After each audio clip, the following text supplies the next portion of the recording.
computer. Recording in progress. Did you guys hear that? That was pretty scary. Now it's recording, and I just said that out loud. For those of you just watching this on the streaming, we had started this a little bit later, and we're just going to keep the ball rolling. So you missed the introductions. Eusong is the amazing Colorscript artist that he will be presenting more of his work. So let's keep it going. Thank you very much. It just looks like Rick is the host. It wasn't like that in the intro for sure.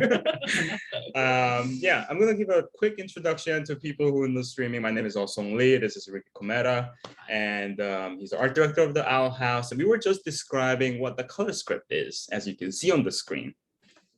We're going to move on really quickly. So nothing lost, you know, we're still in the beginning. We have a lot of things ahead of us. So here's the Owl House. Today, we're going to show 3 episodes, color scripts for 3 episodes, which is 203, 207, and 5 and 7. And definitely, there are some questions that's gonna come up, such as why is it not the full episode, or some of them are sequences. And first episode says that episode is actually fully color scripted. Whoop, whoop. But before I go on, I would like to show you the very first step before we go on to the color script, which is a breakdown of the episode.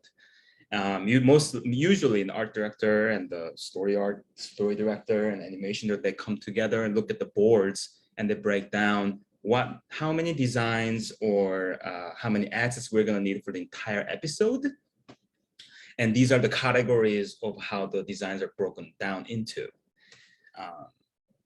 The master BG, which is a large painting of a background that covers multiple cameras, angles, and sequences. And single BGs are basically like one-off shots. Single background that covers one camera angle or multiple shots that will come up throughout the episode, such as color cards or close-ups and whatnot. And then there will be characters, props, and effects colors, which the colorist will be coloring. And usually in TV series, we save up like day color as a default or night color as a default. But as story progresses, sometimes it becomes special color or rim light or backlight. There's a lot of details that needs to be considered. And some of those rim lights and special magic colors are called out as special color. And that actually related to like BG character props and effects, and it kind of was one-off designs. But this type of breakdown process is not done at assistant art director level, it's done at the art director level. So if there's anything you'd like to add, Ricky. Well, I think this is a very interesting topic to begin with, because we both came from Cartoon Network. And so we are familiar with how we both break down things at Cartoon Network. I don't know if you know this, at Disney, it was just me and the coordinator. Oh. Like literally the executive producer, Dana, the supervising producer, directors, none of them were a part of the process.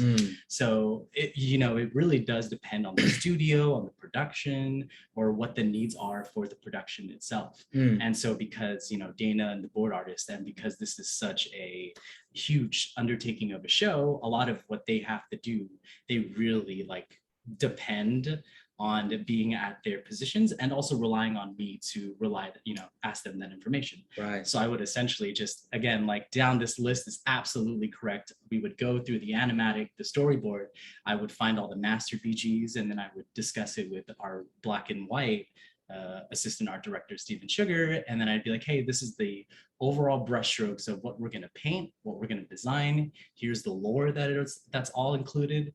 Character props, effects, and colors, it's a little bit more cut and clean and simple. It's literally go through the board, right? And call everything out. So, and I think that's the process that we're used to at Cartoon Network, where we would literally, did you break it down all by yourself at Cartoon Network? I'm curious. No, actually at Cartoon Network, and yeah, most of the time I break it down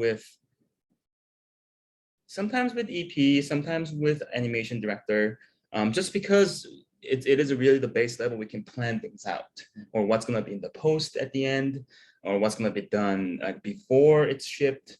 So, and there are times that the certain level of like layers of design is required that is not indicated in the board to make things extra clear.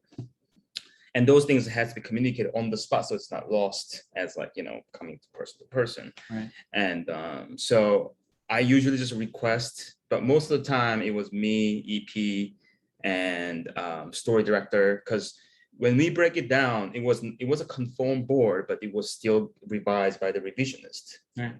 And I had to know what's going to be revised and what's going to be added, which is only in EP's mind. Mm-hmm. That's why I kind of wanted to have, it's always nice to have everybody in the team. For sure, yeah. So that was my process. But having that said, the production size of Cartoon Network versus Disney is very different. Yeah, Cartoon Network, I think we only had a 2 PC and 1 PA. There was the 1 PA, sometimes 2 PAs. So a lot of breakdowns and the organization kind of fell on me. While I had an impression that actually there's a lot of support for the production at Disney, which was like amazing. Absolutely. Yeah. Shout out to our coordinators on the team. They really, Amazing. understand the episode, call everything out. Huge communication between myself, the director of the episode, and Dana, the creator. Yeah. And even with you, they were very much the point person per Totally. episode. Totally. Yeah. It's a huge credit to the production people. Sometimes they a lot of times unsung heroes. They have the jobs that does not show in the screen or up on to the public, and they actually knows ins and outs of things, especially the pulling part.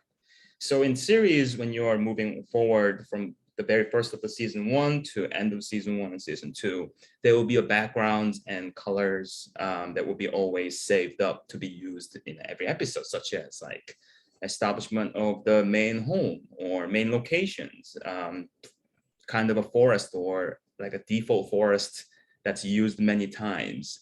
And over the production, PCs and PAs save up those assets and make sure that they're called and shipped when it's marked in the breakdown. And it was, I remember there were times like reused props or reused characters come up. It was almost like a game to like, oh yeah, that's in 209. Like, oh yeah, that's it. Guessing yeah, game. it's like a guessing game of like, oh, I know that effect. I know that magic effect was in like 105. Like, but it's a lot of memory game. But there's no reason to memorize everything. But actually, while you're in the production, you happen to memorize everything because you're so involved with it. It always comes up.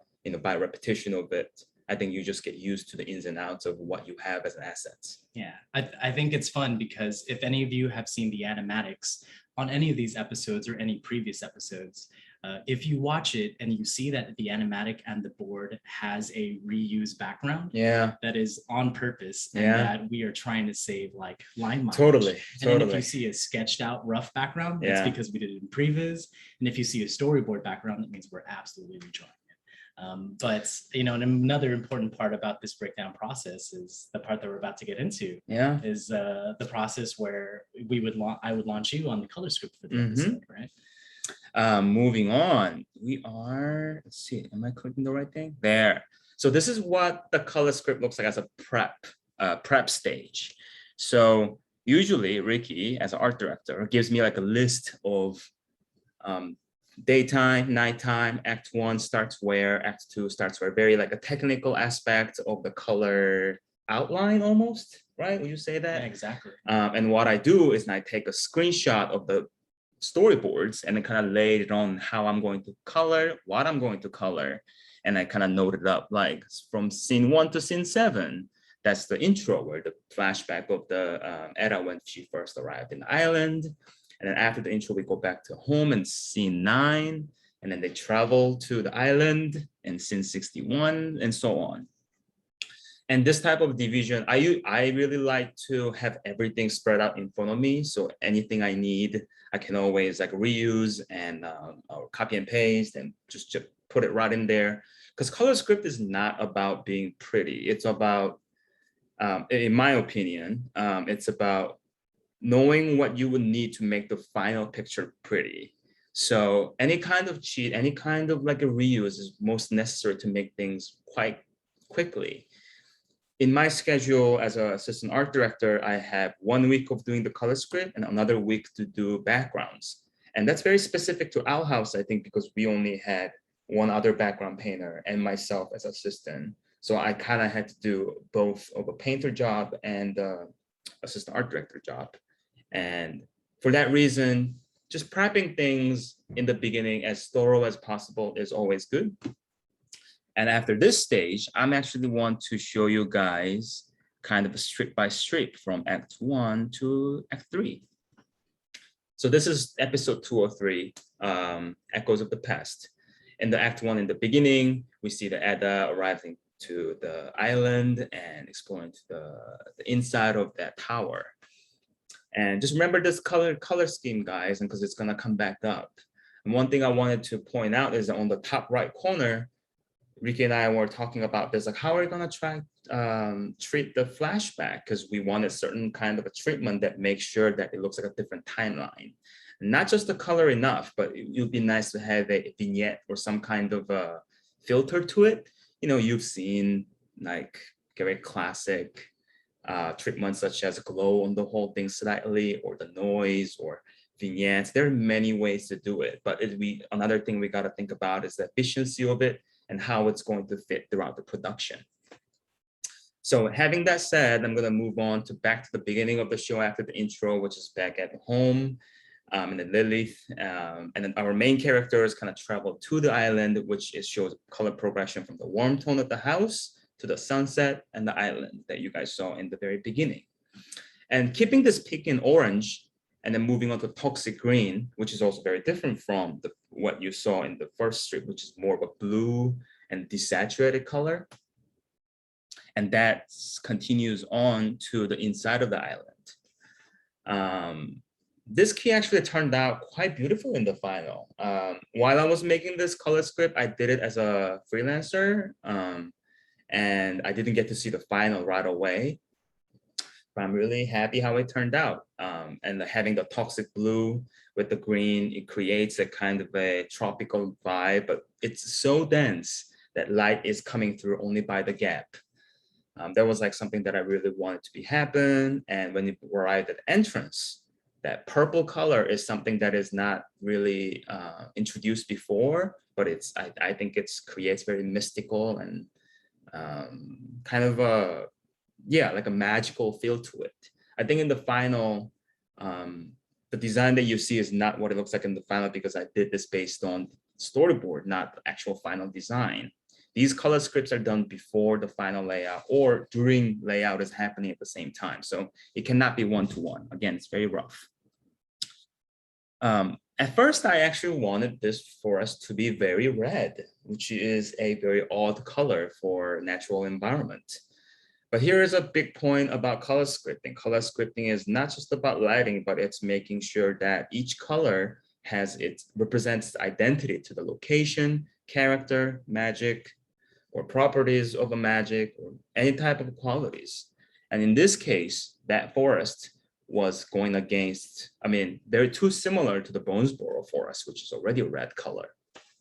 So when my first take, when I had a red, Ricky pointed it out like, oh, it's too close to the Bonesboro. So I changed it back to toxic blue and the green. Now, let me stop you real quick right there before you say some more. Okay. There's a specific lore reason as to why we made these choices. And so before you say more, just know. Please. I that's why I had you here. I hope I didn't say the wrong thing. No, not at all. But I think that is like absolutely the correct details to talk about. Like we will have this conversation and I will say, hey, we're not actually trying to make this plant life look like the Boiling Isles, because there is a specific lore reason as to why the plant colors and the plant, even down to the designs. You will notice that when you see the episode, we don't have the same trees, we don't have the same bushes. And so therefore we already in design and color are stating that it's a different type.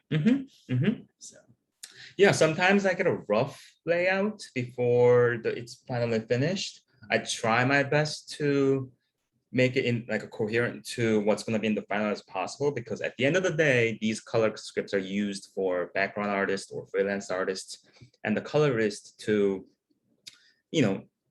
make their life easier to like be able to pick a color and just paint it right away. I keep everything in a layer. So, but that kind of differences from what actually ends up in the final layouts, design, or color.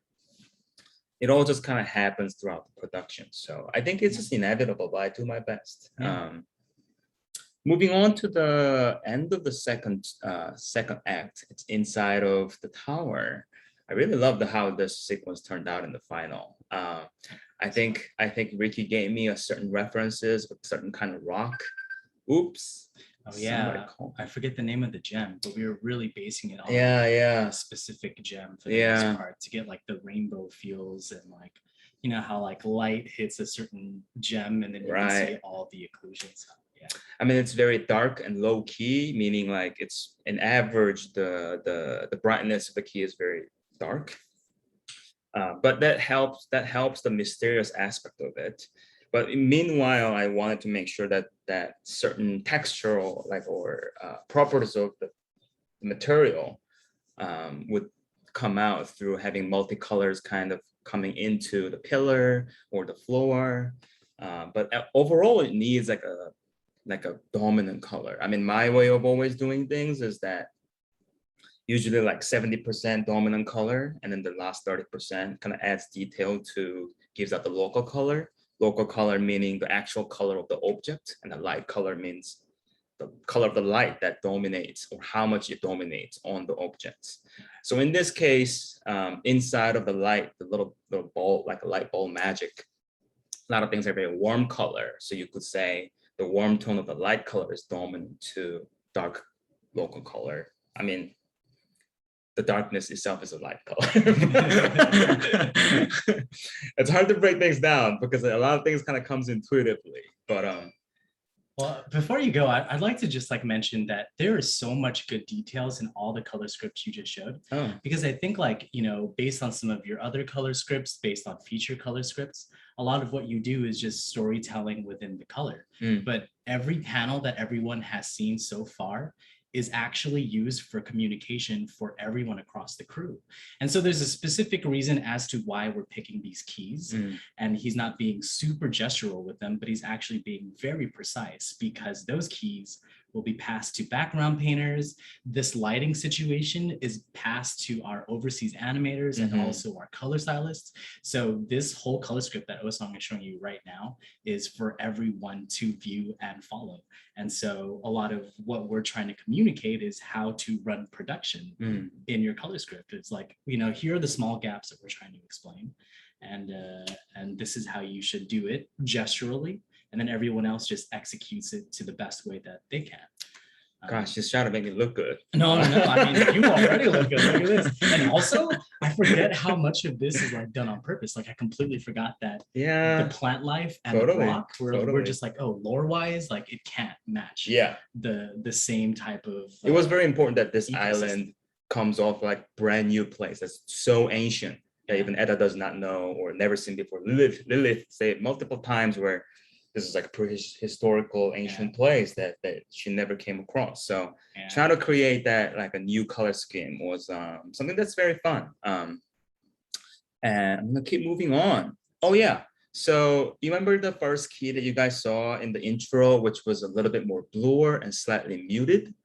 And actually this blue tone, I don't know how much it came during the final, but I think it came through the different color of the vignette in the final. So this type of a slight hue change, but because the design is consistent, the viewer can recognize the same place. But just by changing the lighting, it's very fun or easy to recognize that they're not in the same timeline or they're not in the same mood per se. Because in Edda's version, it feels much more darker and I think more mysterious in like she had no idea what it is. But when we visited the second time, I think there is a little bit more life to it. There's a little bit more excitement to like discovering these places. So having the green, having the light color and the middle on the character definitely helps, in my opinion. Moving on to the end of Act 2, where the king realizes that, oh, like he's kind of a false king, and Edda tells a story of how she first met King and took it at home. We also changed the color of the main house as well to be a little bit more pinkier and a warmer tone. And I think we're kind of going for a little bit of romantic vibe, but I don't know. I don't know how that sounds to you, because I guess the word romantic itself just makes it so like love, but it's more of a like a intimate and very engaging and connected feel to it. So we kicked it to even more warm tone, which at the end you will see. I'll show you guys like whole color script together, then you will see the differences a lot better. And we are keeping it consistent with the vignettes. And when we have the back flashback of the king, we kept it very blue, which is echoing the first script, the first inside of the tower that you saw in Edda's script. So that's also related that this is like a long time ago before Luz and our main characters discovered this place. Oh yeah, there's a little, I didn't put it there to like show you guys the difference between the main location and how pink it got, like for the flashback. And then the muted green kind of continues on as King is feeling like, oh, everything is false. Like, oh, my identity was based on lie. And, I'm just sad. But then Luz realizes like some of your memories might be real. We're going to go to the top of the tower. And then when we visit the top of the tower where the moonlight comes in, I introduced the brand new color, which is saturated green emerald color, which is actually connects to the moon color at the beach. And surprisingly, this is the first time that you actually see the moon in the episode. I don't know if you guys remember, but the forest is so dense that you barely see the sky. So this is the first time we see like open sky, and then the moonlight comes in and it gives a bit of like openness and a refreshing vibe to it. And that's kind of like what I was hoping for, like a little bit of fog. It feels a little more clarifying. And then there's another flashback of King's birth. And we also treated the flashback to be a little bit muted, so it's not the same timeline again. And that's the end of and then we go back to the magical color of the top house. And that's basically all the necessary main keys that was used in this episode. So this is basically what it looks like as a whole. I actually summarized it a little bit to show you guys the progression a little more clearly. But as you can see, it comes starting with the very muted blue purple to the warm tone, and it gradually goes into the muted green on the second strip.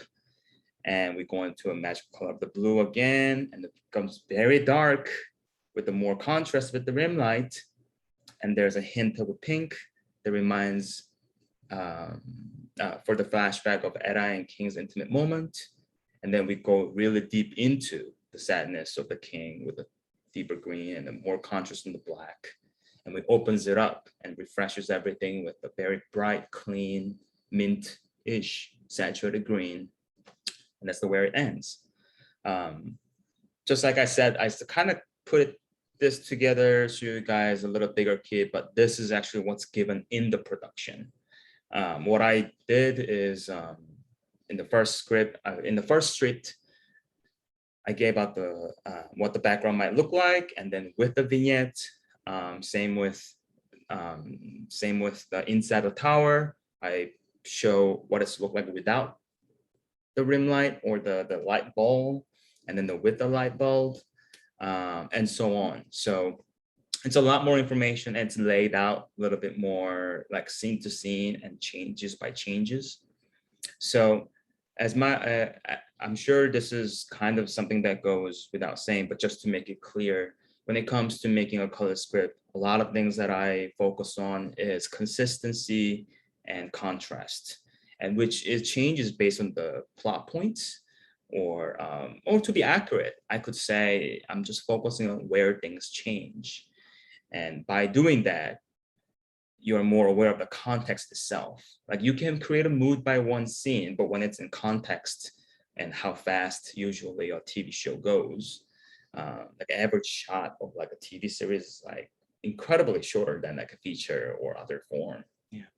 So you have to think in the context of how things will change and what's readable and the first impression that you get from the color. And yeah, so this episode, it's a very throughout the whole episode, which actually is very rare to happen, rare thing to be happen in the real production. But again, I did this outside of the production as a freelancer. Was there anything that you'd like to add, Ricky? No, I think you said everything perfectly. Like a lot of this production was that we had you and some free time to like do the whole episode. And you're absolutely right. This is the only episode we ever did the full one. Yeah. And it was really like based on like a lot of the boarding of it too, because it was such solid boarding and storytelling where we could really keep things confined. And it was quite easy for us to like, okay, I mean, when breaking down the storyboards, we can add so many palettes, so many colors. Yeah. But then we're very much, oh, we need to stay true to the story, hit the story plots, hit the story beats, and also not hand out a lot of materials to everyone. We need to make it manageable and economic for everyone. And that's exactly what the storyboard team did for this episode too. Right. And so it allowed you a lot of that time to control the full episode. Totally. As we move on, you'll probably see more episodes that jump everywhere and we just can't cover. So, I mean, Our House, I think, always had the best, like really solid writing, but it's sometimes, well, not sometimes, all the time, storyboards artists actually make a lot of efforts to keep it actually producible. Like, I think that's what she meant about like efficiency and reusing the same background while telling a story that's progressive, which is actually quite challenging on its own. And my job as a color script artist to make the differences with the same locations to show the progression of the story or the emotional value of it. And at the same time, it's got to be easy to create those different colors of the same background by just having a lot of filters or having a lot of adjustment layers. I'm not repainting a single thing. Like I'm changing everything just by filter. And I actually do the exact same thing with the keys so that when the background artists work on it, they can actually do the exact same trick that I used to produce those finals. It's information for everyone to help their jobs and push the art for even further. And I think a lot of that is like broken down with us in the intro too, where I'm like, hey, Eusong, there's a lot in this episode. Can we do some cheats to like get the cross, like, you know, convey what we want to do and also make it efficient simultaneously? And I just, Eusong did it. I got you. Got all the tricks and cheats. So this episode is, this episode only has a very certain section of a color script of the entire episode, which is the third act at the Looking Glass Graveyard. This is a very fun one, kind of centering around the duel between the Bria and Gus. So actually, I broke this down to shot by shot, so I can just kind of show you guys what it feels like when you see it one by one, and then moving on to the whole script. We are at the graveyard.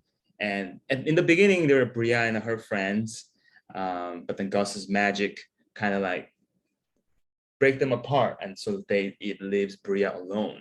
And then our story, I think, kind of focuses on the Bria. And with the illusion magic, she traps into this pitch darkness with a vignette around, and for an instant moment, that you see the black silhouette of Gus. And in this instance, well, I'm going to talk about more details of the color later. But Bria breaks out of the illusion with the magic, and she thinks she is back on the graveyard with this exact same color, right? Like she's like, that was easy. That was my magic. Like, yeah, check that shit out. But guess what? Statues start coming alive, and the lighting gets crazy, and my red eyes start growing red. And Bria, and the color scheme of the entire place actually even gets more intense by introducing red in the overall backgrounds. And Bria also like sees this like a crawling up a statue. She doesn't know what it is, but she's freaking terrified. And then when the statue put his head up, it's herself crying black tears, which is terrifying. I'm sorry if this is terrifying. It was my intention to terrify you guys. And then she's freaked out and she runs out. And then the color kind of comes back to the normal Looking Glass Graveyard. So overall, this script alone has a very linear yet clear progression, right?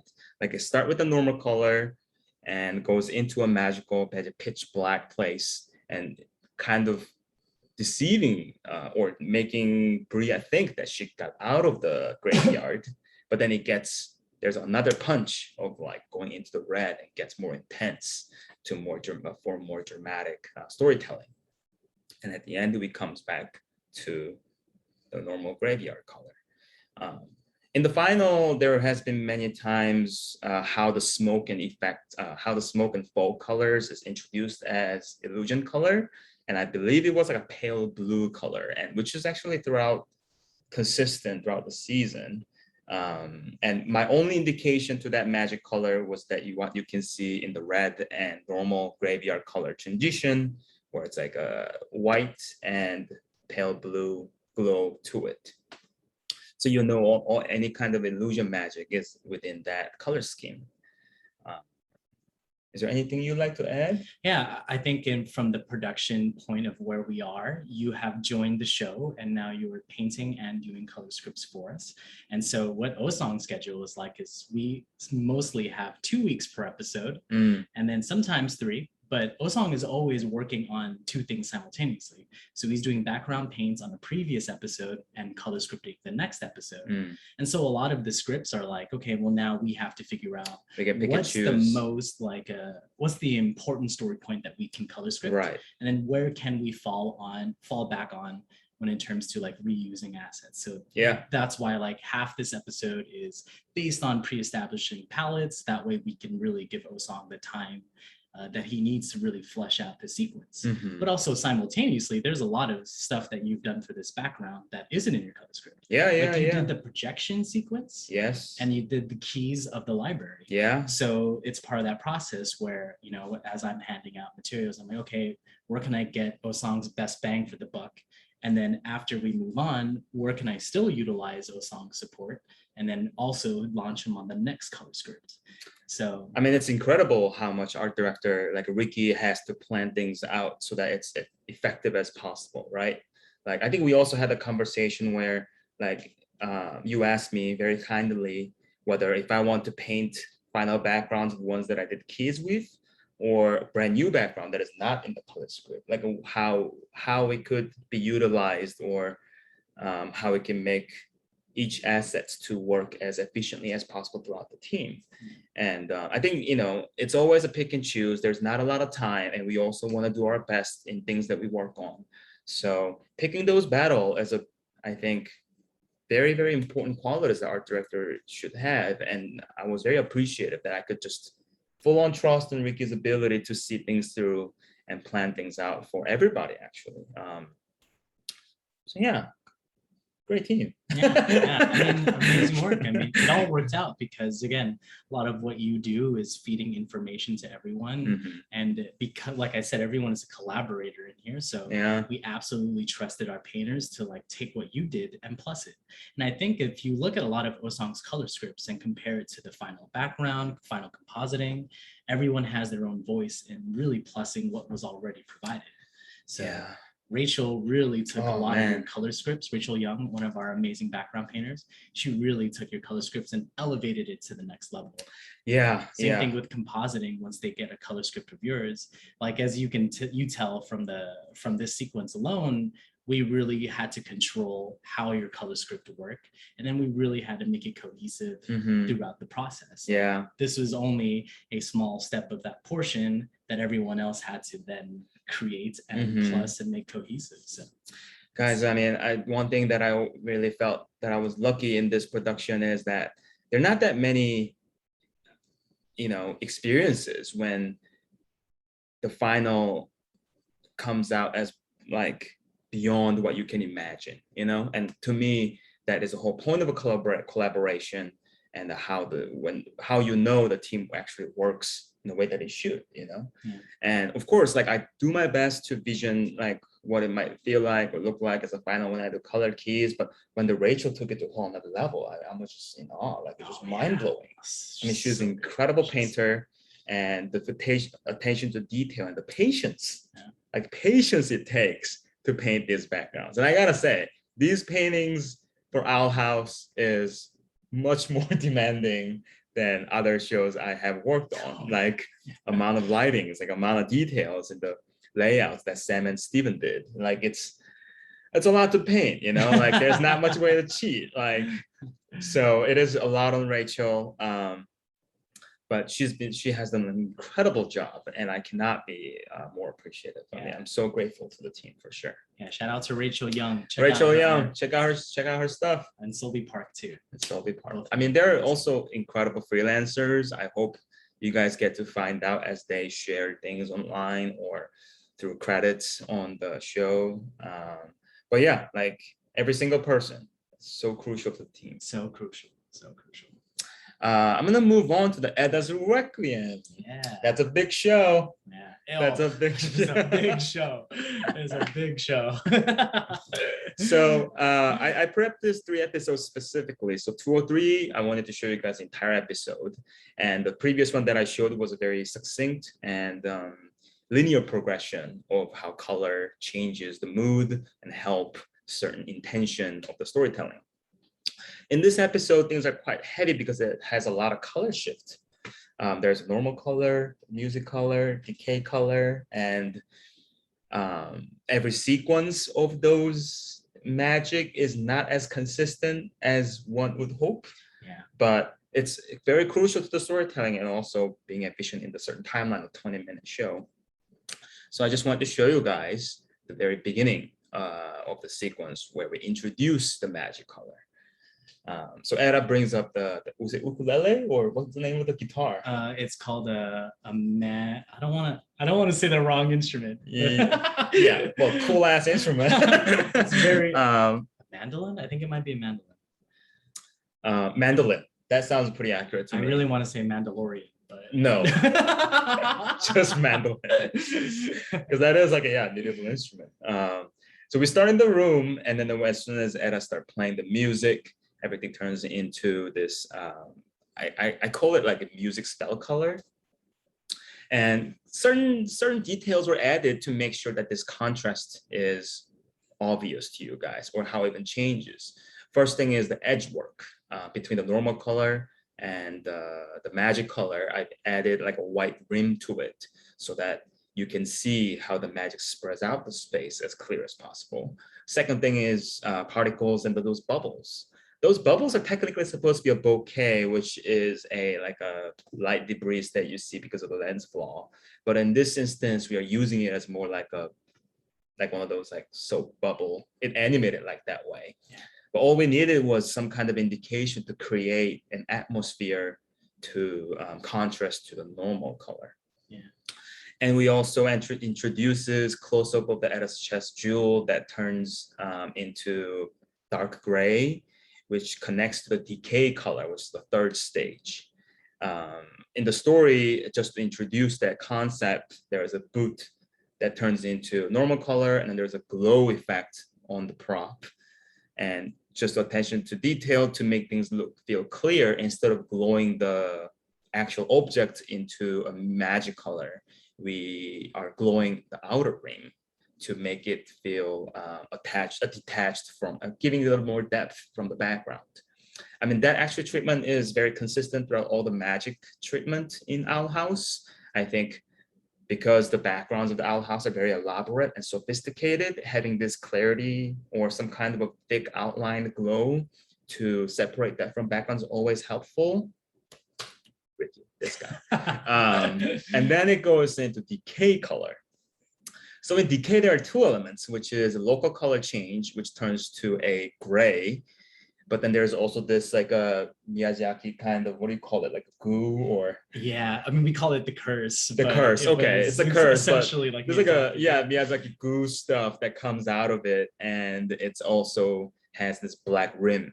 I'm gonna come back to this a little bit later because we also had to think about how it's going to look based on the decayed background, which is a whole another challenge of its own. And before you move forward, I want to say that this was like how we figured out the episode. Yeah. Because we were like, we saw the episode, we saw the amount of effects. Oh my God. And we were like, how are we going to figure this out and make it efficient?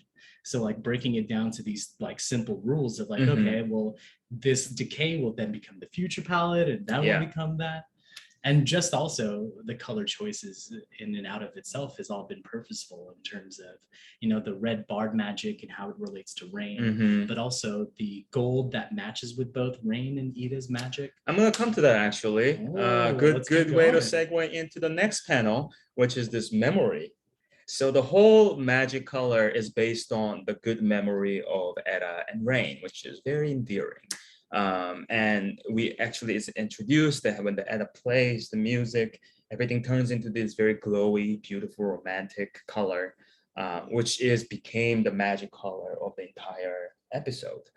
And just Ricky mentioned the way, like, when we get the board, it's not like it says it turns to, like, it doesn't like really, I mean, it says it as visually, but it's our job to make the distinction, and it's Ricky's job to like create a certain line from this shot and forward. It's this color. This is where the transition happens. And those things are very much tricky to sometimes nail down, because sometimes like the effect kind of goes away by a cutting instead of showing the transition, which is very important in the storytelling itself. But as a designer perspective, we have to know where that shot comes off. Yeah. And especially when Ricky is breaking it down with himself and just the PC, those things are more of an interpretation of the storyboard. So making sure that those are also communicated very well with the overseas. Yeah. So those are just kind of the side notes. Yeah, no, that's for sure. It's very much about making it efficient throughout, because if you do watch the animatic, there is a lot of cutting back and forth and different lighting situations.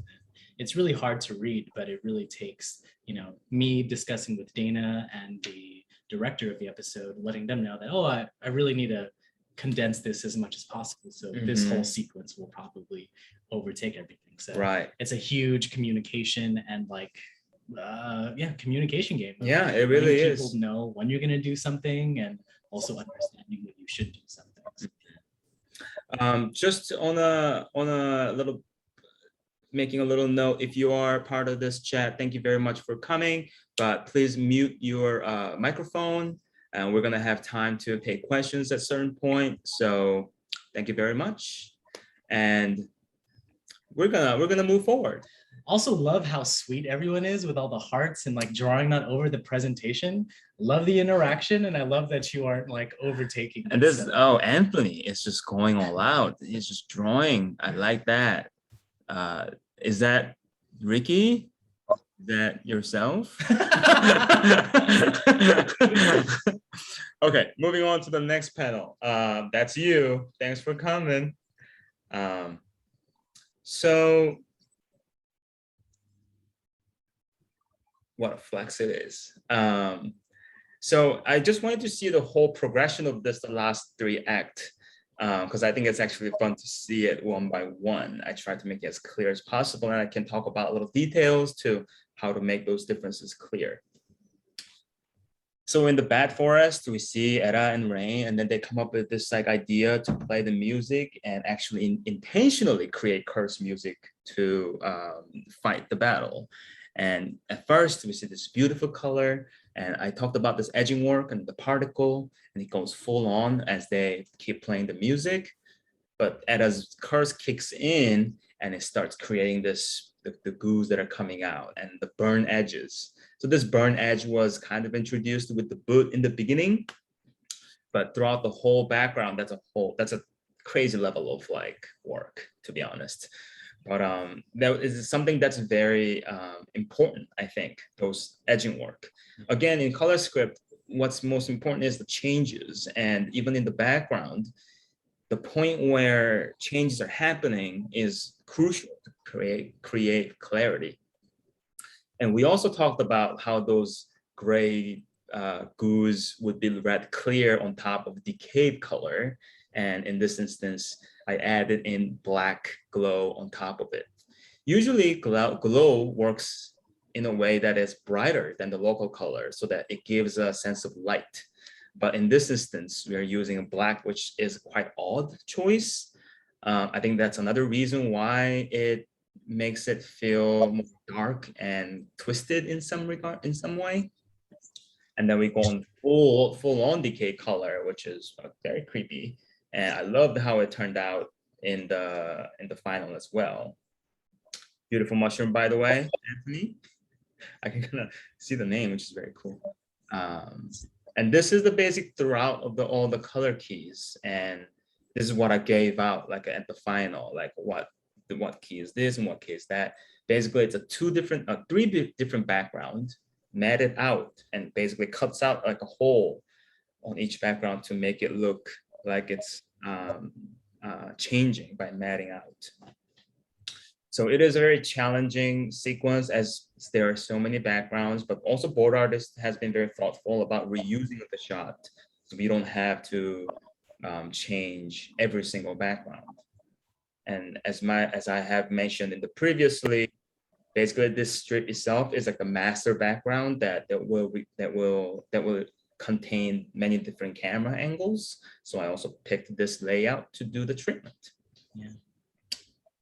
Oh yeah, no, totally agree. I think the only other thing that I would say about this is that, you know, I feel like stay tuned to a lot of what the Owl House is going to post, because this whole episode itself has gotten a huge like post overall. In the same way that everyone has seen how we did the overall in Grom, we did something similar to this, because a lot of this color script and this episode itself, such a huge undertaking in terms of how many assets, how many tracking, how many palettes, how many effects, that this in its basic form was enough to get it to a point where then we can like really plus it up, because there was just so much effects, so much backgrounds that we really couldn't cover it all.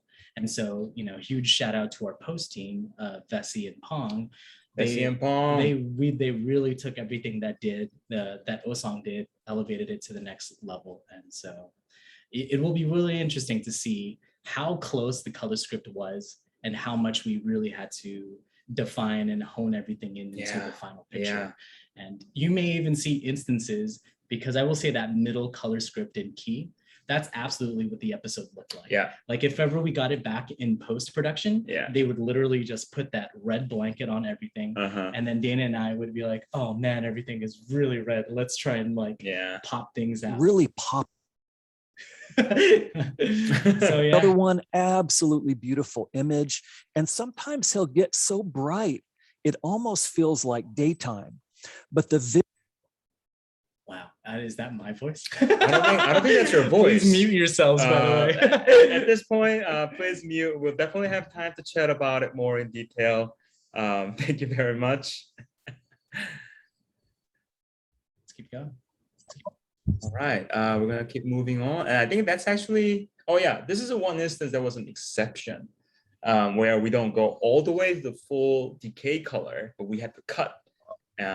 So only way to, I think we actually talked about like how to create like how to indicate where the decay's color is going to be. And the candlelight was a big thing, and it connects to the Eda's jewel color. So we gave it a black glow to it with the black and white treatment. So there are a lot of irregularity, but these color scripts are used to make things clear as possible throughout the color team and overseas as well. All right, how are you guys doing? Before I jump into the Namu short, I'm gonna take I need to take like a 1 minute break, guys. Would that be okay? You guys are still doing good? Say no, everyone. No, I'm just kidding. All right, we're gonna take 1 minute of a quick break, and I'm gonna just run there real quick. But should I? I'm just gonna leave it on and mute myself for a second. Where's my mouse cursor? All right, I'll be right back. And after the Namu short color script, we're gonna take some questions. I also got a few questions on the Instagram. And I'll be happy to hear you guys, what you guys thought about it too. We are doing 112. It's supposed to end at 1:30, but however long you want to go. I'm yeah, okay with it. and things can just keep going for a while. So so we'll just do that. I don't even know. How do I'm gonna mute myself. All right, see you guys very soon. 1 minute.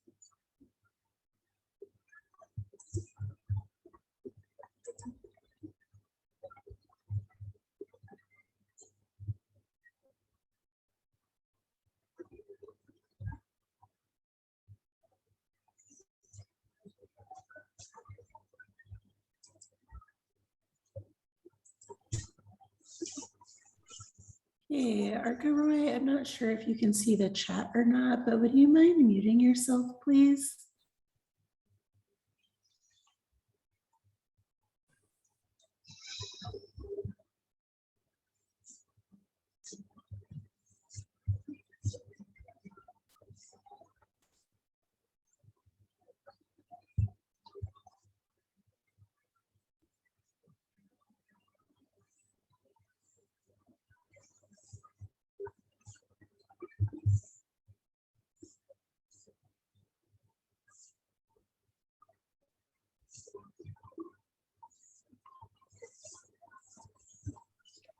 The host will have to mute them themselves if they don't mute themselves.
Hi, everyone. I'm back.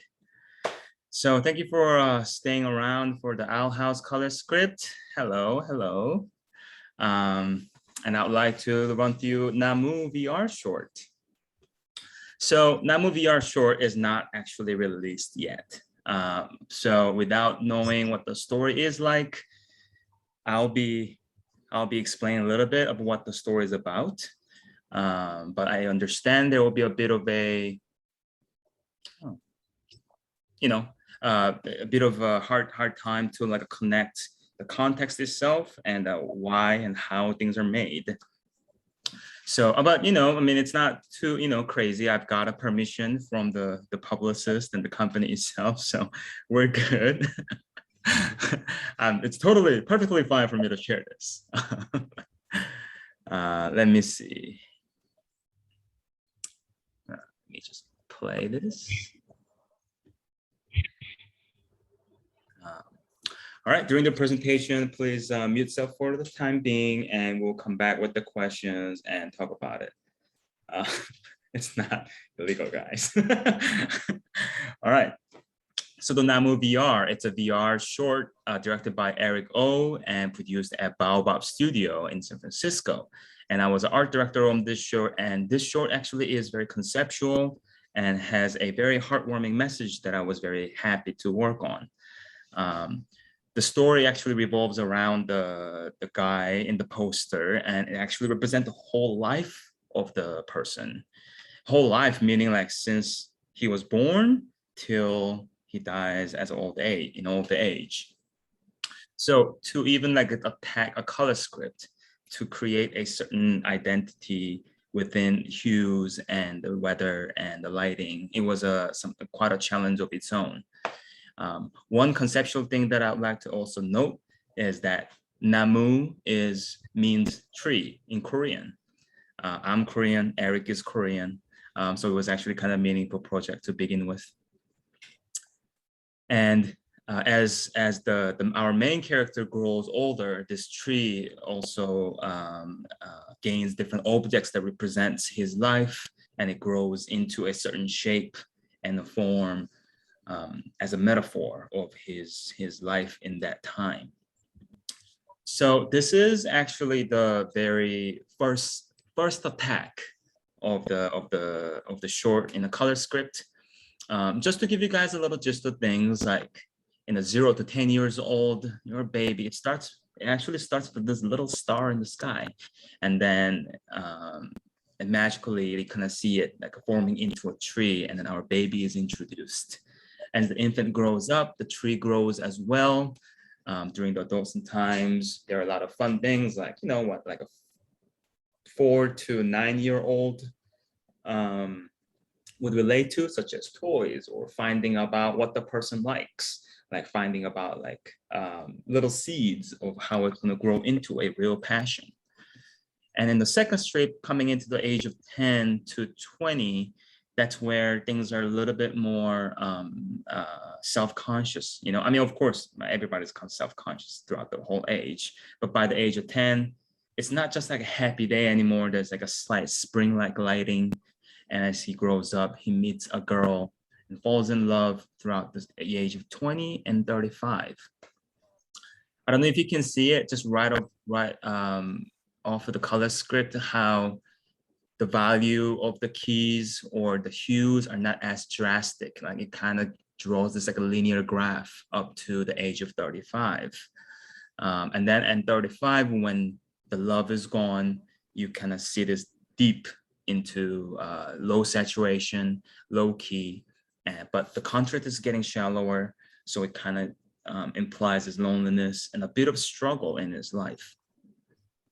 And as the time passes on, the tree leaves, which are the objects, comes down, and he has a time to renew himself and start coming back up again.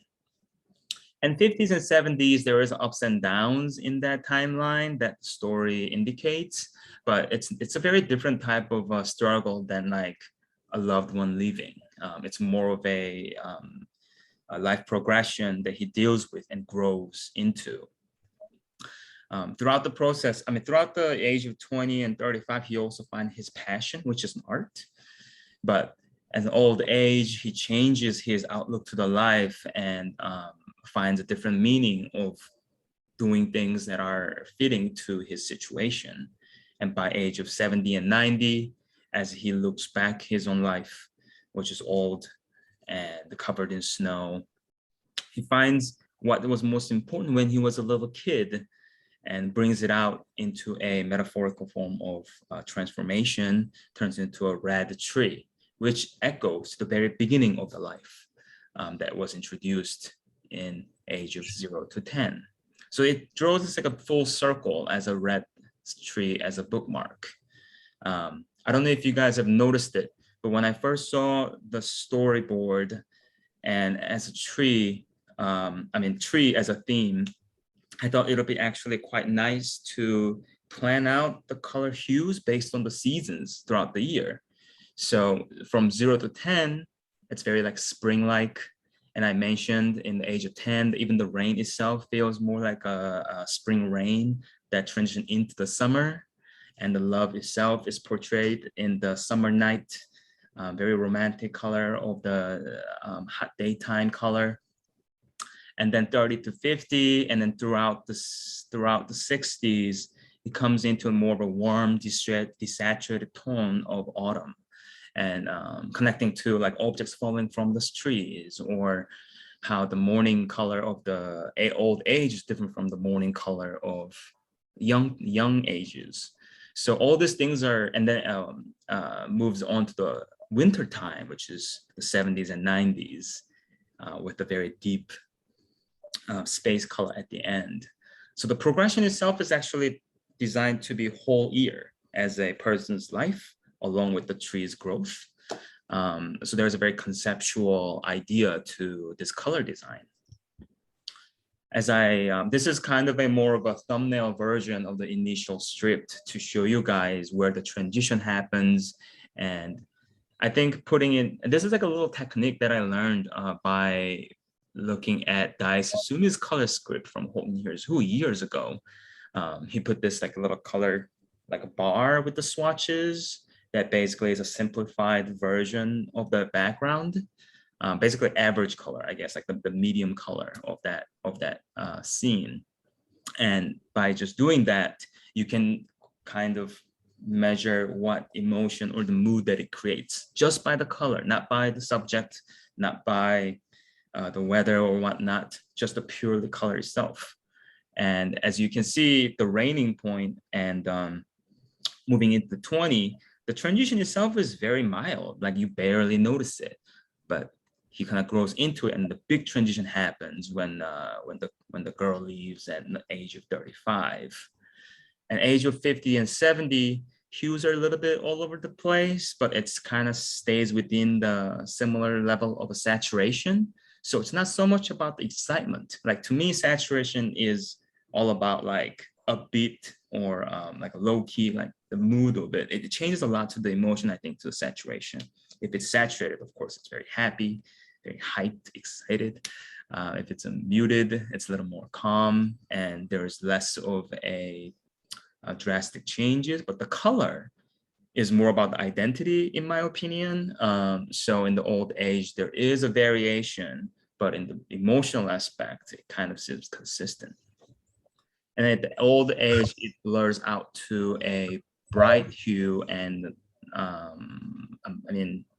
higher brightness, which connects to the younger age. So this kind of making connection, I think, is very important, like experiment that I did throughout the process. And when it comes to the final, so I didn't want to like show you everything, but this is basically what the final background looked like for them to build it in 3D. Again, this short is made in VR, and everything was built in Quill. And we had amazing Quill artists, Dan and Nick, who built the assets based on my PSD paintings. I mean, there was a lot of experiment of like how we are going to create this space in VR based on 2D painting by like going in there and like drawing out the layouts and whatnot. The scale is really funny. But overall, Dan and Nick did an incredible job of portraying every object and the feeling of the background in the space with such a limited tool at the same time. It's a very different challenge when you work in like a one software such as Quill, which is not like a Maya or other things that was converted into or converted to be VR. Like it was made for VR in VR. So it was a challenge of its own. Having that said, I just want to show you guys progression of like a young age, which is their infant point, which is the sun and moon, just as simple as the world itself. And then moving towards to the child phase and the teenager phase. And at the very bottom color, that's also the kind of closer to the point where he meets a girl as well. And also he finds his own passion, which is painting. So the colors are a little bit more dynamic. And as you can see, the brightness and the saturation stays in the similar area, but the hue itself is changing little by little, which helps for you to understand the change of time, change of location. But the mood itself is, I think, is kind of consistent. Of course, just by the hue itself, like you can see the sunset of like, that's a little bit more calming than like the morning time of the green. At the very fourth one, I was thinking a little bit more about like a twilight color where the boy meets girl that feels a little more magical and romantic. And then moving on to the growth through the middle age, again, the saturations are a little slightly more muted than the young times, but time of the day changes again for the same reason, to show the progress. Yeah, we see some debris and chaotic times of the guy in the first panel, and things are kind of like drooping down, like it's got a weight now, you know, it's not as light and flourishing state of the tree anymore. More moving into the muted autumn color as well. The whole concept of the sunset and sunrise kind of happens throughout the show, but the really important sunrise only happens at the end. So I did not want to create very dominant or prominent indication of a sunrise or sunset. It's more of a like a time of the day indication. So I kept it pretty subtle in the second panel, and moving on to the nighttime where it starts working in the office work, and then moving on to a more of a higher position at the work. So as you can see, his tree is getting bigger and bigger. The older he gets, there are more things that's been piled up in his life, more objects that he collected from the past. So the tree is kind of like getting heavier and tilting to the side a little bit. And we also explore the changes and the almost the rhythm of the shape of the tree as the person gets older as well, just to show lightness in a young age and heaviness in the old age, and how it will build up to the climax at the end. I mean, Eric Oh, who's the director of this short, is an incredible animator as well, who is very sensitive to the cadence of how things are presented in context. So I also wanted to respect his taste into the design that flows based on the plot line itself. So this is very different from the TV, where TV has to think a lot about the efficiency and the production team. And this is a very special project with a small powerhouse team where Dan and Nick built everything basically. And I couldn't worry less about like technical side of it when I'm creating this. I mean, of course, like there are a lot of technical things that comes into VR, such as how detailed it can be, or how big the background should be, or the scale. There are still incredible amount of technical side that I had to think about when I design these things. But it's a little bit different from communication aspect of the TV series because it's a very small powerhouse project. I think this is the last panel, which brings us to the end of the presentation. So thank you so much for staying around. And I'm gonna invite back Ricky. Come right here, my friend. Oh, hi. So we are hitting 1:30 mark, which is the end of the presentation, but we'd be happy to stay a little longer. Yeah, you'd be okay with that? Yeah, of course. We would love to take some questions. And as you guys might have noticed, there was no way that we could have looked at chats as you guys were talking about different points and the questions. And I could, while you guys, and from this point, I would encourage you guys to type up some questions that you guys want throughout the presentation. If you guys want to look at certain panels again and talk about it, we can do that. But meanwhile, there are also some people who have submitted questions on Instagram. I mean, there are not too many, so I'm just gonna, wait, what is this? As you're finding it, how about I just read some right now? Or do you have some? Oh, you got some. Yeah, well, most of them are compliments, kind of. I also wrote the question kind of weird. I also wrote some stuff there. Like, how do you draw? Sorry. Yeah, Ricky asked me, how do I draw? I just draw. Dana was like, why are you so good? Oh, It's like, oh, Dana. Thank you, Dana. Love you, Dana. And working with Dana has been an absolute pleasure. My God. I love my working God. with Dana. Yeah, I mean, she's always so busy, but somehow she does like have good communication throughout the reviews, you know. Yeah. I really appreciate it and enjoyed working with Dana. I mean, we're also all like good friends for like a long time, but Yeah.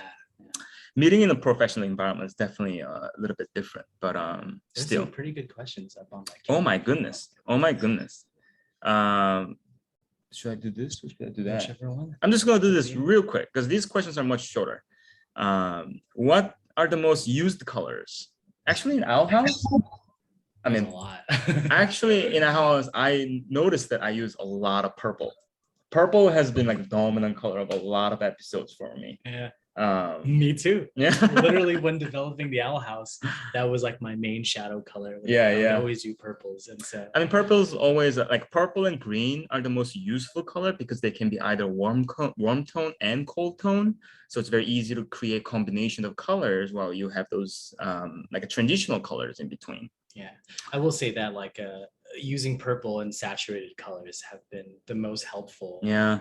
In terms of just painting stuff shadow wise, because more often than not, there's a lot of gray or black shadows out there, which we actually do use on the show. And yeah, we only use it when it's effective. Right. But for the most part, I really don't like losing color in the shadows. And so using those purples and really saturated colors really help. Yeah.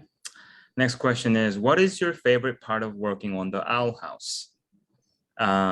You know, I think Owl House is a very rare show. Like before I joined the Owl House, I could not think of show that I would really like devote myself to give everything I have. I mean, of course, every job I get, I'll do my best, but Owl House specifically, it's a show that has this big narrative. You know, I love shows that can keep up with did that level of detail in the story. And Dana is so ambitious, and she has a talent to back up that ambition. And I want to be part of it to help to make the show look good as much as possible. So to me, Owl House means a lot as like that the show that has like this arcing story throughout season 1 and season 2. That was probably my best part of it. But at the same time, man, the design crews are just incredible. I mean, Sam Bosma, Steven Sugar, Rachel Young, Ricky Kometa, Kari, Jane, Alice. Kari, Oh my gosh. Alice too. Sean, Oh my Mari, God. Sean jeez. and Mari are incredible. Oh my God. Every single person in the team is such a heavy hitter. I was just so happy to be part of it and collaborate with these talents. So those were I think those two things. The team was incredible, and design team, and then the story was amazing by Dana and the super talented story team. I don't know. What would be your favorite thing about the Owl House? I something similar but also different simultaneously is the message of all of Owl House, of just like who the characters are innately and the relationships and the diversity, and we get to share that with the world, and there isn't much of that. And I'm so very proud of like that kind of content and to be a part of it. And then simultaneously, the people, like, I love working with you. I love working with Dana. Dana and I, Dana's amazing. Laugh, we cry, we hug, we high five. All the artists. Definitely sad because the pandemic has separated us, but everyone there is such good people, and we all love and believe in the show and the messages that come from the show. And that's why we've been through here, majority of the stuff, season 1 to season 2. It's been the same crew for the most part. And we all love each other and we love the show. It's amazing to be a part of that. Really That's one thing I missed out, because I joined in the beginning of the season 2 during pandemic, and I also left during the pandemic. So I didn't get to be in-house, and I was always a little too shy to like say hi to people in Slack. So I'm like, oh, hi, nice, good to see you. I'm part of it. They all love you. They all love your work. I mean, it's always nice to see everybody in the Zoom call during the review, but also it's like a review, like I can't like make chit chats or which is sad. But nowadays, like we had a premiere party for the end of premiere part of the season 2, which was really nice to meet everybody at that point, and so on. Like I know I will meet these talents in the future as well. Like animation industry is so small, but all in all, like I could feel everybody's working together very closely, which I was very grateful. There were a few other questions like, what's your favorite brush to use? We have no brushes on the We have house. no brushes. We just use only the background team has brushes. We just use default circle airbrush. Like that's all we use. We just render the hell out of everything. What's the timeline of making an animated episode? Does making a color script go? I think we briefly kind of went over this, which is 1 week for an episode and another week for background for me. And you would be doing that simultaneously with everything else, with supporting me, with doing other background things. So things just kind of happen quickly. And just so you guys know, I think some people might think that Colorscript is a very new part of a production, but it's actually something that's been going on behind the scene throughout most of the shows. I know the Star vs. Force of Evil had it, Gravity Falls had it, DuckTales had it. So I don't know how long it takes for them, but I just do what I can. But I mean, I wish I could give you more bigger picture answer for that. But and you definitely saw it in his color scripts. Like I feel like if you were based on these 2 different ones, and also I recommend to look at Eusong's other color scripts and keys for Will and My Moon, completely different beasts altogether. And it was really these color scripts on the Owl House is because we needed it to serve as information for everyone. And so it really does vary on what you're trying to purposes. produce. Exactly. So there is no, I mean, maybe there is a wrong way to do color scripts, but also it really just depends. I think it's just knowing the needs, right? Like, I mean, I learned that every show has a different production organization, and every show has a different way of doing things for what the show needs.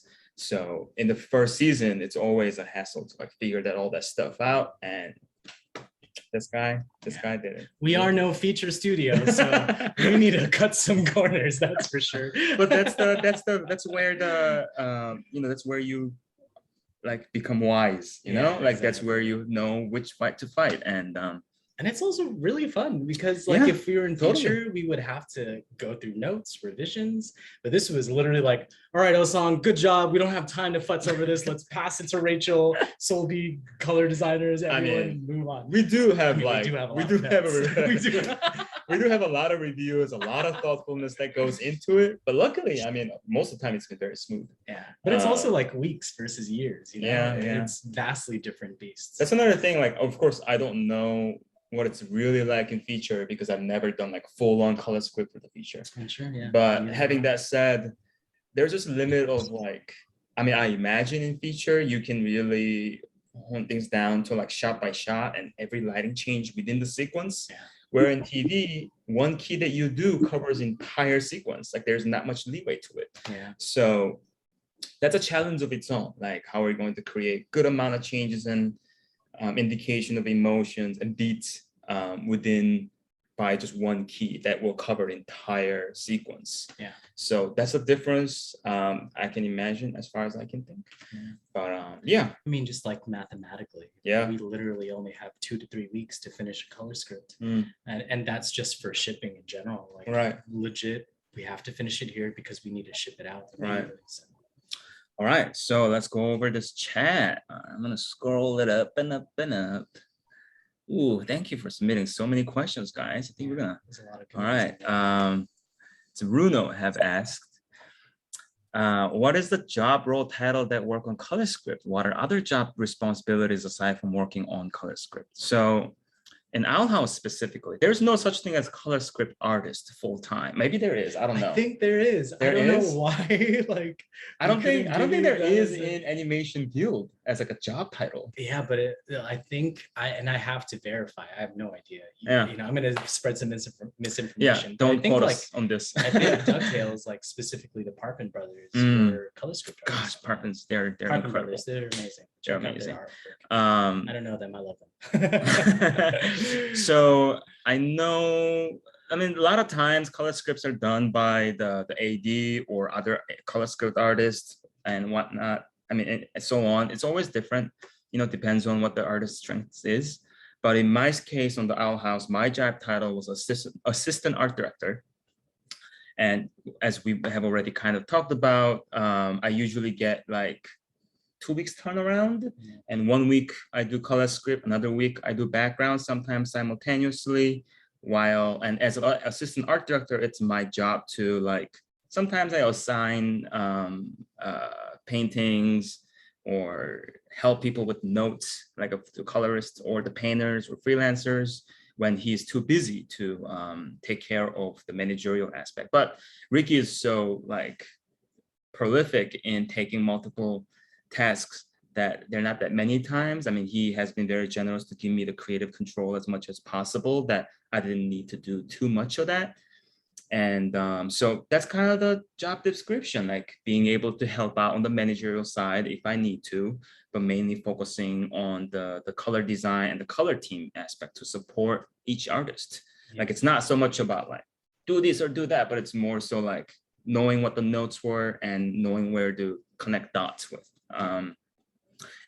Because when artists working on something, it's so hard to be aware of all those like big picture big picture stuff. And I just help them to like, because of this, we use this color, and then consistent color and certain magic or whatever has to be applied. So giving out that general Bible, I think, is a notes, not the Bible, is kind of a underlining job that I had to do, but it wasn't too much. Nothing I did not know like how to do, or and he wasn't giving me like that much to do because I was only there to help when it's needed. Yeah. So I hope that kind of Yeah. describes correctly. It really varies depending on person and Totally, position. totally. Because working with Eusong is amazing because his previous art directing experience really shined through in the color scripts, because you already knew that this was going to serve as a breaking off point for everyone. And so you already knew how to feed people information and then feed me and Dana information simultaneously. So it really varies depending on the person, like what the skill set is and what kind of information communication we need to provide. Yeah, and I can imagine, I mean, I'm pretty sure like who does color script can vary production to production. Again, it's very flexible kind of thing. Sometimes AD do it themselves, sometimes like collection of different keys from painters. Like, yeah, it can vary. Yeah, it's so hard to pinpoint that. Yeah, for me, for season 1, a lot of it was just like doing keys on pre-existing backgrounds. So I would do a basic palette adjustment on a background, and then I would hand that out. But as we got like more complex in season 2 and the pandemic had happened, it was essentially I need someone to just like trust with the creative aspect of that. So I was just like, me. And then I was like, me, oh, please let me do it. Next question is, how much time do you have average work on the color script? 1 week? About 1 week. About 1 week. Which is not a lot of time, and you really banged out a lot of amazing artwork from that. Thank you. Thank you. I thrive under pressure. In order to get good at color, color scripts, what sort of exercise should I do? That's a very good question. I mean, I love your opinion on this too. In my case, I think it kind of came from doing a lot of quick paintings. Like when I was in CalArts, I love doing plein air painting with pastel, or how to paint quickly and efficiently as possible without losing elements that will make the final look really good. Because at the end of the day, color key is not the final painting, and it's not the most pretty picture. Like, it's solely for the information and for communication. So even though like I use like a geometric, like a lasso tool kind of stuff to create it quickly, but that does not have to do with anything with how it should be like stylized in the final, right? Like you guys already know, finals are much more rendered and has its own treatment to it. But all I care is what the lighting is, what the color choices are, and how it is treated throughout in context.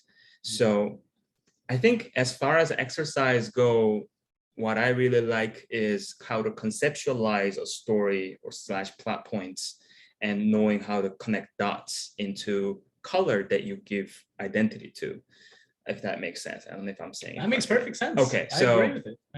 So it's more of a thinking thing. Like I often think that it's all about the ideas. It's not even about painting or how well you draw, how you weave a color. It's all about the idea, like, or knowing what tool set to use, such as like, oh, I need a fog here, or I need a rain here, like, and how to make that all harmonize in one layer of a painting. So I think that's usually what I do. I actually, when I plan out everything with the boards and breakdown list, what I do is I just kind of sit on it for a bit and think about things. I don't even paint. I just kind of like pick some swatches and pull all the used backgrounds before, so I'm not starting from the blank page. It's always good to have what was done before to keep it consistent with other shows. So a lot of research. And then I actually start doing like ones that comes into my head as quickly as possible. Like first one that comes into my head, I paint that, and then other ones that needs to be planted as a grounding point. And I try to find a transition and how to make the things transit from A to B. Yeah. So hope that answers. Yeah, that's a very vague way to explain it, but other than like doing quick paintings, it's hard to know how to really exercise for that. Yeah, I mean, I would say a great way is film studies. Yeah. I think like if there's one resource that I don't even know if this is the proper one. It's been a long time since I've seen it, but I think Lou Romano from like Pixar would do these beautiful screens like stills from old movies. Yeah. And then He he would do it. dissect. Yeah, yeah. Like here's What- like the saturation, here's the contrast, here's Right. the composition. And all in all, like the color script is to serve the story. Yeah, yeah. And so he would very much like point out as to when things Right. or how things were being used. So Yeah, I mean, it really is like reverse engineering what's very well done. exactly. And knowing what tools have been used to execute that, you know? And I remember seeing his studies. It's just, It's amazing. It's amazing. yeah. And funny Story, thing yeah. is, yeah, it's just story. It's just all Everything's story. the purpose, yeah, to serve the purpose. Serving the purpose. I mean, that's what design is, right? Like, I think it was hard for me to create the distinction, but painting is painting, which is a expression of what you see in the vision. But to me, design is picking certain elements to serve a purpose, like, you know, Yeah. industrial design or Yeah, it's a beautiful. color design. Yeah. Like, I think in my head, I make that distinction. So usually for me, it's more about designing color versus painting with Yeah. color.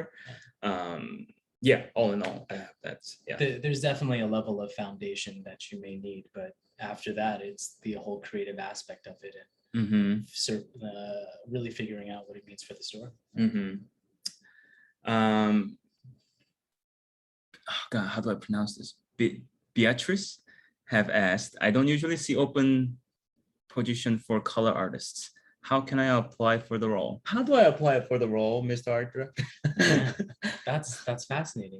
Yeah. That's fascinating because I mean, a lot of the artists that we've hired on the Owl House are a lot of the people that I genuinely love their work. And so a lot of where I find artists are based on Instagram. Same thing with Dana. A lot of the artists that we have choose are people that we feel like match the show style or have something to contribute to the show.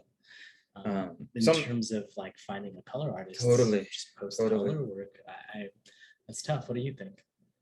I do think that, you know, nowadays, like a lot of companies put an open call for like hire. I mean, we are open for hire, submit your portfolio. I'm just speaking for myself. I'm speaking through my experience, but I never had a good job by submitting a portfolio, like which I've only done like after school and even during the school. Like my film kind of got its, you know, it kind of got spread out and then people saw my work and then I got hired and even so on. I constantly had blog spots and Tumblr. Wow, a long time ago. And then people saw my work and they always contacted me for like, hey, we love your work online that we saw and we would like you to come and like art director Powerpuff Girls or work on DreamWorks and work at blah, blah, blah. So in my opinion, even as an artist too, it's more, I would recommend creating your own art and just putting it out there. I know it takes a lot of energy and the courage, and especially when you're first starting out, like I remember having doubts like, yeah, who's gonna see this? Like, you know, I had like 10 followers and I mean, all my friends, which is just as important, you know, at the end of the day, you want to work with your friends who you love. So I think putting yourself out there is always a good first stage for people to know who you are, and so that they know what you would be enjoy doing, what you'd be enjoying to do, what you would enjoy, what you would enjoy, and you will enjoy the job because it's based on what you really love creating. I will say for me too that I had that similar experience of I had a couple student films and people liked that work. I had a little bit of artwork to supplement it, and that's what kind of like opened the door for me in development. And then I learned production throughout developing, and then now I'm in production. Yeah, doing the whole shebang. So yeah, I know it's tough, and there are not that many shows, you know, like I mean, there are many shows, but they're not that many for everybody, and positions are. It's tough because there is like a level of understanding of production that is definitely needed in terms of, you know, if you are good at painting and you're good at color scripting, you also need to know the foundations of like film and story and how that relates to it. So true. You can be a really good draftsman and a painter, but if you don't have that understanding and communication skills of like how to send out that information, then you could fall short. So. But I will add something to that. I don't know if this sounds, this is gonna sound any good or bad, but I think once you have built a certain level of foundation, of like how to paint a scene, for example, like that already kind of gives you like how to make that painting, right? Like you'll need a design and you'll need a black and white and you'll need a color. You might be doing it intuitively without creating a distinction. But if you just think of it in a bigger scale, that's what the team is made out of. Like they're a black and white team, there's a color team, and there's a character color team. And it just comes from a much more focused area. But at the end, it's just making a scene in the show. So just understanding like the way you create your work, and that will actually help you in the production as well. Because if you know how to make a picture, that means you know how the team works or how the team should work to create a picture. So Yeah. that was a very elaborate question. Yeah, put your work out there. Much, yeah. Ella asked, do you need to have superior skills of rendering to be a color artist? Depends. Yeah, it really depends. Like when you say rendering, I wonder what that exactly means. But if that means like depicting light and shadow in a certain level, or painting a certain amount of details, I think that actually has to do with what the show or the picture needs. Because every show is a different style, and some shows are a little bit more impressionistic, some shows are very rendered and realistic, and there are shows that are very geometric and simple, and it all requires different way of understanding or how to depict light and shadow or colors choices within the way of using certain design language. So I think it's important to have a strong foundation to know how to render. But in real situation, I think you will have to elaborate that to even more to make it consistent within the team. Yeah. That's my thought. I mean, strong foundation is always important. I started with very classical acrylic paintings and life drawings and, looking at Renaissance paintings. You kind of got to know the rules before you can successfully break them. Yeah.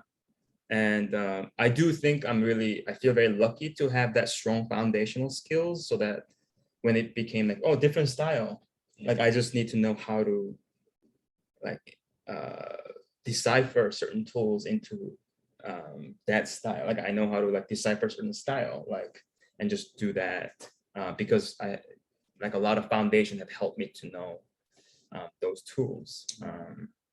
But there's also nothing wrong with like having your own very strong style and keeping it consistent to build your own identity and certain kind of branding, I guess, in some way. Yeah, there are a lot of amazing content out of there that's just based on someone who would draw one way their whole lives, and that's their identity. Yeah, which is but amazing. They also have like another thing to surface, right, serve as that. They're like, oh, really good storytellers. Yeah. Though they may not have the draftsmanship, they're hilarious and the story is great.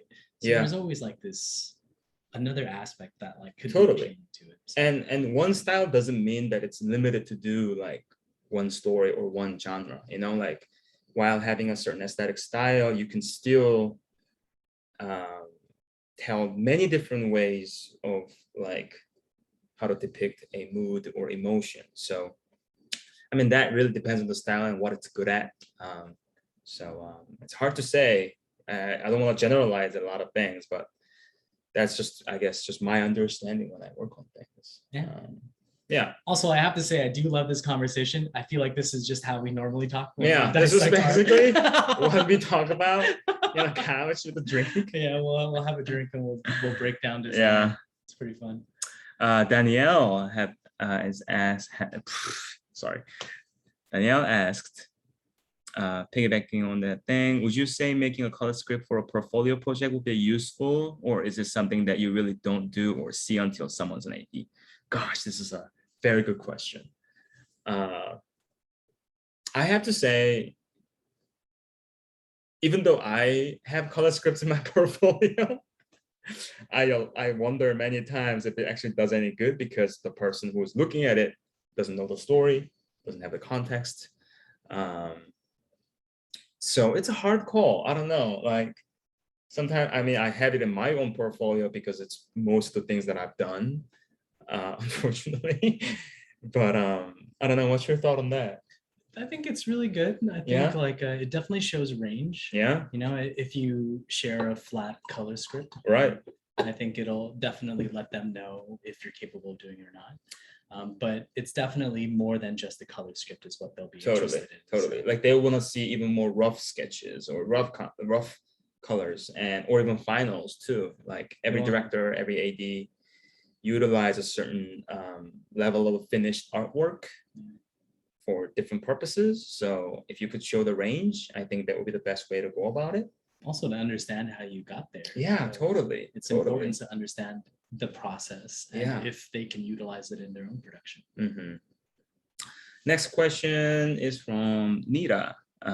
Which artists you love that influence your color script style? Which artists you love that, okay, it's doubled. Which artists you love have influenced me? You know, I have to say, Dai Suzumi's color script was huge impact on me when I was at CalArts. And he also broke it down to a very detailed level for Horton Hears Who that he did at Blue Sky a long time ago. And I remember just kind of going through his webpage and looking at like, I mean, he described to a certain point. I never went to his talk or anything, but just what's in the website, I tried to interpret it or I tried to like dissect it to how he used a certain color, why he used certain color, what pink meant in the film, and how to change colors for certain reasons. Just by looking at his color script, I learned a ton. Yeah, well, what about you? Yeah, I mean, again, Lou Romano. Like, Lou Romano, I think yeah, if yeah. you look at a lot of the art that I've been successful with, a lot of it has to do Totally. with extreme range of contrast in like scary situations, and then learning how to dial that back, and like just that basic story foundation. Totally, Like totally. how to utilize those tools. Yeah.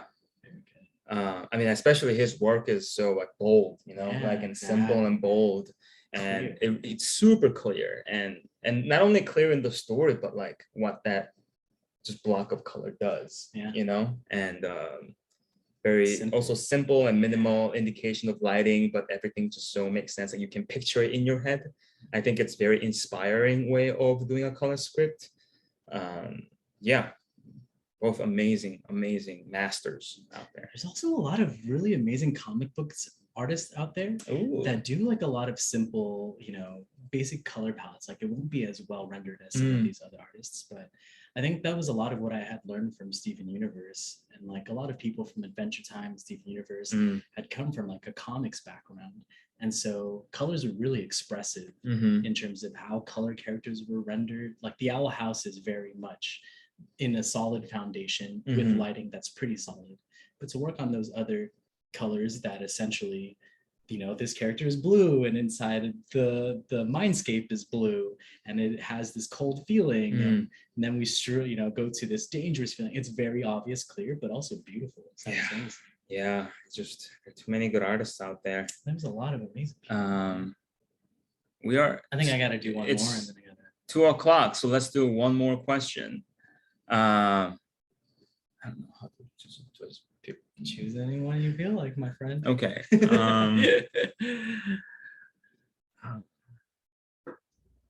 Thanks for everyone coming out. I really appreciate it. There's some quick questions. I mean, quick answers that I could give. Like, how big do you tend to make the file in resolution? Just huge, like 7,000 pixels by 7,000. I work in huge palette, a canvas. Designs, whether the cuts could eventually get chopped off for this background. Yes, KZ asked about if the color scripts are chopped and used for different background artists. That's usually how it works. It's not like a background artist gets the entire show, right? They only need to do certain sequences. So I just give them the whole script and they can just kind of screen cap just that one section and reference from there. So yes, you can use it however you want. Compared to the, and Ruru, compared to the background paintings.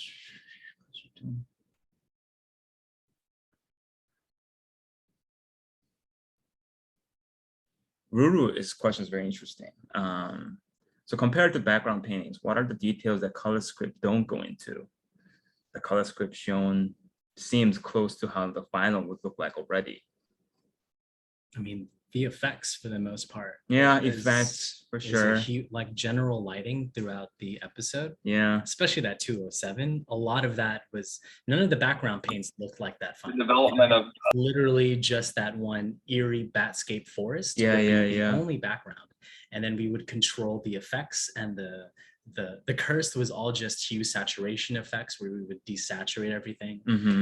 And then the red orbs part would just be overlay effects on top of everything. So Mm-hmm. it would be a lot easier for a background artist to do the base painting, and then we would manipulate it through the effects, and your color script would have the effects, and Mhm. everyone would know exactly how to do that. Thank you for a great answer. Yeah, I mean, Yeah. that's how we built it, right? Yeah. We were like, oh, we can't paint this all. Let's figure I mean, out a also solution. things that I don't go into is like things that are already established, like things that are reused from different episodes, or because again, what I focus on the most is like new information, right? Where the changes are. So if it's repetitive, I don't do it, and so on. Yeah. So I'm gonna do one last question. It's 2 o'clock. Thank you for staying around. This was very interesting because I think I went through a phase about this. Kia, right? Sorry if I mispronounced your name. I'm sorry. Have asked, how important is color psychology in the colors you choose, or do you only focus on the visuals? So I cannot be sure because it is psychology, right? I'm not an expert on psychology, but I have read a few books about color psychology. And I think the very first book I read when I was at CalArts was, what was it called? It's something like, if you see purple, there will be death. Do you know that book? Yeah, if there's a purple, there will be death or something like that. That's what the book is called. And essentially what it means is that when you see a transition of color, which is a purple, transitional color, green and purple, from like red to blue, or like warm tone to cold tone, there is a drastic change of downhill in the emotional aspect. So that's what it meant.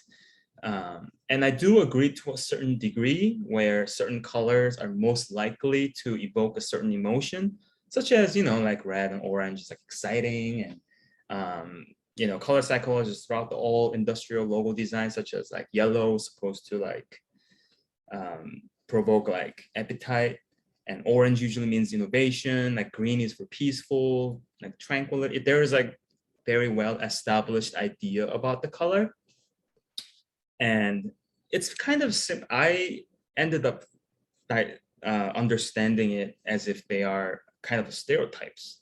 Like there is a general idea of what the color means that people have, but that does not mean you can only follow that.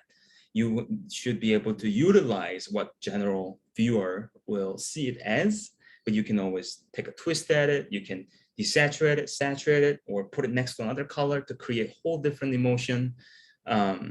So I think it's nice to know the stereotypes and the color psychology that the experts have put it in the book. But I'll say, like, at a certain point, throw that out the window and go with your guts. Because to me, what's really important is that picture that I make and what that evokes. And it could evoke a totally different thing based on what the story means, And so that was my learning arc. Like, sure, I didn't know where to start. So what's available to me are those books and kind of academical aspect of what color do to people. But you as a creator, as an artist, I would encourage you to go out of the box and create your own logic, and just keep it consistent, and people will read into that logic. So that's kind of my way of going things. I absolutely agree. There's a general stereotype about the colors, but it's really just dependent on how you utilize it, because you can make any color feel friendly, you can make any color feel violent. Just really depends on your control of it. Yeah. I agree wholeheartedly with what you just said. The last few years, I've been seeing this like movie sequences where like really gruesome action sequences, but the music is playing pop music or like a classical music, those kind of contrasts. I think color does a similar thing where depends on what you put things together, it can feel almost comic-y. It can feel really violent. Like even though it's really like let's say even that, what is it with the Harley movie? The DC Harley Quinn movie. Oh, Birds of Prey. Yeah, like it had such a crazy pop saturated colors, but the design itself created it like really fun yet violent feel to it, you know. Sure, the saturated colorfulness itself creates this like a hectic state of the character, and the purely fun that they're having while they're in the action scene.